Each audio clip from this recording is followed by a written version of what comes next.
Hi ಸ್ನೇಹಿತರೆ, ಎಲ್ಲರಿಗೂ ಜೈ ಹಿಂದ್. ನಾನು ನಿಮ್ಮ ಭವಿಷ್ಯ ಅಕಾಡೆಮಿ ಕೋಚ್. ಇವತ್ತು ನಾವು SSCJD ಮೆಡಿಕಲ್ ಅನ್ನು ಚೆಕ್ ಮಾಡಿದ್ದೀವಿ. ಅದೇ ರೀತಿಯಾಗಿ ಇವತ್ತು SSCJDಯಲ್ಲಿ ಬಹಳಷ್ಟು ಜಿಲ್ಲೆಯಿಂದ ವಿದ್ಯಾರ್ಥಿಗಳು ಕೂಡ ಬಂದಿದ್ರು. ರಾಯಚೂರು, ಬಾಗಲಕೋಟೆ, ಬಿಜಾಪುರ, ಅದೇ ರೀತಿ ಬೆಂಗಳೂರು, ಕೋಲಾರ, ಅದೇ ರೀತಿ ರಾಯಚೂರಿನ ಒಬ್ಬ ವಿದ್ಯಾರ್ಥಿ ಬಂದಾನ. ವಿದ್ಯಾರ್ಥಿ ಯಾವ ಥರ ನಮ್ಮ ಮೆಡಿಕಲ್ ಬಗ್ಗೆ ಅನಿಸಿಕೆ ಕೊಡ್ತಾನ ಕೇಳ್ಕೊಂಬನ್ನಿ. ಯಾವರಿಂದ ಬಂದಿರ್ತೀವಿ ಸರ್? ರಾಯಚೂರಿಂದ ಇಲ್ಲಿ ಬಂದಿದ್ದೀವಿ.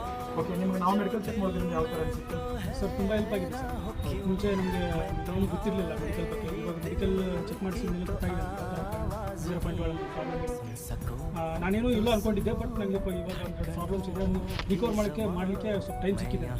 ಆದರೆ ತುಂಬ ಚೆನ್ನಾಗಿ ನೋಡಿದೆ. ಓಕೆ, ನೀವು ಬರುವಂಥ ಮೆಡಿಕಲ್ ಚೆಕಪ್ ಬರುವಂಥ ವಿದ್ಯಾರ್ಥಿಗಳಿಗೆ ಏನು ಹೇಳ್ತೀರಾ ಸರ್? ತುಂಬ ಗ್ರಾಮೀಣ ಭಾಗದ ವಿದ್ಯಾರ್ಥಿಗಳು ತುಂಬ ಹೆಲ್ಪ್ ಆಗುತ್ತೆ ಸರ್. ಎಲ್ಲರೂ ಬಂದು ಮೆಡಿಕಲ್ ಚೆಕಪ್ ಮಾಡಿಸ್ಕೊಂಡು ನೀವು ಮುಂದೆ ಧೈರ್ಯ ಬರುತ್ತೆ. ಮೆಡಿಕಲ್ ಚೆಕ್ ಮಾಡ್ಕೋದ್ರಿಂದ ಬರುವಂಥ ವಿದ್ಯಾರ್ಥಿಗಳು ಕೂಡ ಮೆಡಿಕಲಲ್ಲಿ ಧೈರ್ಯ.